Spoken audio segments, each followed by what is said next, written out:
በክልሉ የዘንድሮን የበልግ እርሻ ምርታማነት ለማሳደግና የአካባቢ ጥበቃ ስራዎችን ከኢኮኖሚ ተጠቃሚነት ጋር ለማሳለጥ የታቀዱ ተግባራት በከፍተኛ ደረጃ እየተከናወኑ እንደሚገኙ የክልሉ ምክትል ርዕሰ መስተዳድርና የግብርና ቢሮ ኃላፊ አቶ ማስረሻ በላቸው አስታውቀዋል። ካለፉት ዓመታት በተሻለ መልኩ የሜካናይዜሽን አጠቃቀምን በማስፋፋትና በተፈጥሮ ሀብት ልማት ላይ ትኩረት በማድረግ ውጤታማ ስራዎች እየተከናወኑ ነው ብለዋል። የዘንድሮ የበልግ እርሻ ዝግጅት ቀድሞ መጀመሩን ጠቅሰው በበልግ አዝመራ ሊታረስ ከታቀደው መሬት 90 በመቶ የሚሆነው መታረሱን አስታውቀዋል። እስካሁን በተሰራው ስራ ከ415,000 ሄክታር ወደ ተግባር እንገባለን ብለን ካቀድነው ውስጥ ወደ 373,475 ወይም ኒርቱ 90% የሚሆነው የእቅዳችን ማሳ እርሻ ተዘጋጅቷል ማለት ነው።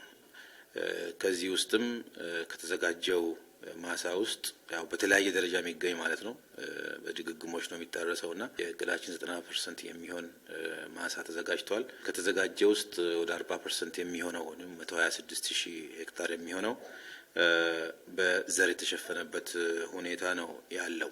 በተለይም በትራክተር የሚታረሰው መሬት መጠን ከዚህ ቀደም ከነበረበት ማደጉ ለስራው መፋጠን ትልቅ አስተዋጽኦ ማድረጉን ተናግረዋል። ወደ ማሳ ዝግጅት በምንገባበት ጊዜ ትንሽ ትኩረት አድርገን መስራት አለብን ብለን ያሰብነው ከሜካናይዜሽን ስራችን ጋር በተለይ አኳኋን ንምራ በሚል በሰጠነው ትኩረት ወደ 9% የሚሆነው ማሳ ወደ 33,547 ሄክታር የሚሆን ማሳ በትራክተር ታርሷል።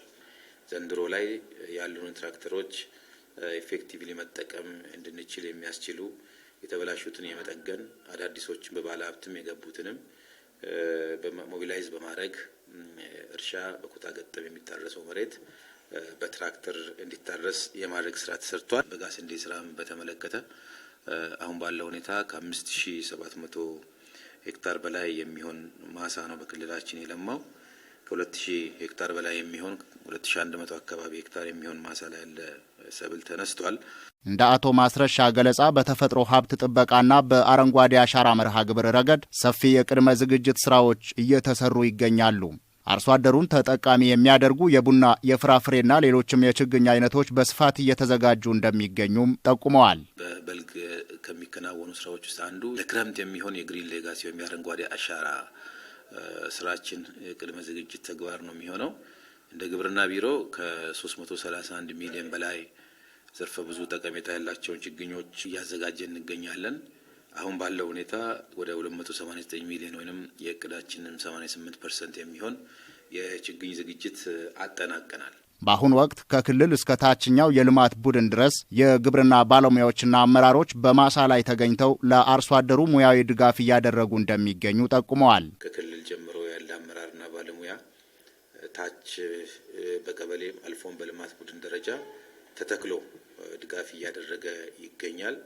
ይህ ስራ ያለ ብርቱ ድጋፍ ተግባራዊ ሊሆን ስለማይችል ይህንን ደግሞ የሚደግፉ አመራሮችና ባለሙያዎች ተተክለው ቁጭ ብለው ከአርሶ አደሩ ማሳ ድጋፍ እየሰጡ መስራት እንዲችሉ የሚያስችል ድጋፍ አድርገን ስራው አላለቀም፣ ገና ግማሽ ላይ ነው።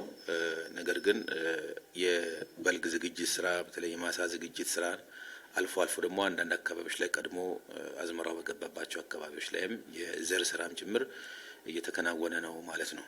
ምቹ የሆነው የአየር ሁኔታና እየተደረገ ያለው የተቀናጀ ክትትል የዘንድሮውን የበልግ አዝመራና የተፈጥሮ ሀብት ልማት ስራ ውጤታማ እንደሚያደርገው ጠቁመዋል።